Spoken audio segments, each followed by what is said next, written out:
Praise the lord. దేవుని ఉన్నతమైన నామమునకు మహిమ కలుగునుగాక.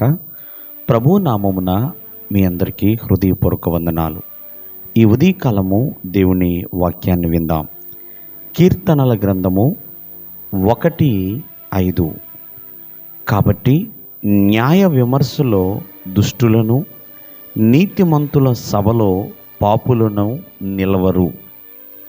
ప్రియులరా, మరి ఇక్కడ కీర్తన భాగము మనకి ఏమని తెలియజేస్తుంది అంటే, న్యాయ విమర్శ అనేది ఒకటి ఉన్నదండి. ఆ న్యాయ విమర్శలో దుష్టులు నిలవలేరు అని జాగ్రత్తగా మనము తెలుసుకోవాలి. అలాగే నీతిమంతుల సభ, ఆ సభలో పాపులు కూడా నిలవలేరండి. అంటే వారికి అక్కడ స్థానం లేదు.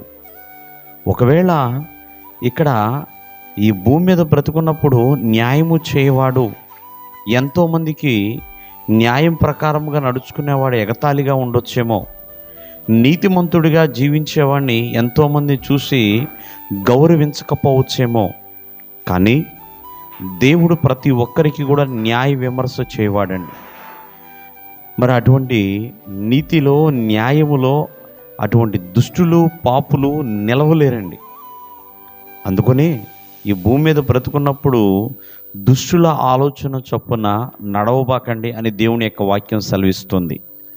పాపుల మార్గమున నిలవబాకండి. ఎందుకంటే ఆ దుష్టత్వము, ఆ పాపము మనిషిని పాతాళానికి తీసుకువెళుతుంది. కాబట్టి నీతిగా, న్యాయముగా నడవాలండి. పొరుగువాని విషయంలో కావచ్చు, బంధువుల విషయంలో కావచ్చు, రక్త సంబంధికుల విషయంలో కావచ్చు, నీ తోటి వారి విషయంలో కావచ్చు. ప్రియమైన వల్లరా, మరి ప్రతి విషయంలో న్యాయమును, నీతి కలిగి జీవించాలి. ఈ భూమి మీద బ్రతికుండేది మనము కొద్ది కాలమే. ఆ కొద్ది కాలంలో నీతి, న్యాయమును విడిచిపెడితే ఒకానొక రోజున ప్రియమైన వల్లరా, ఆ దుష్టత్వము, ఆ పాపము మనల్ని నిలువు నీడ లేకుండా చేస్తాయండి. ఎందుకంటే వాటికి అంత శక్తి ఉన్నది. కావున ఎప్పుడు కూడా నీతిమంతుల్ని, న్యాయవంతుల్ని దేవుడు విడిచిపెట్టడండి. వారికి రావాల్సిన బహుమానాలు ఇస్తాడు, వారికి రావాల్సిన ప్రతిఫలాన్ని దేవుడు సిద్ధపరుస్తాడు.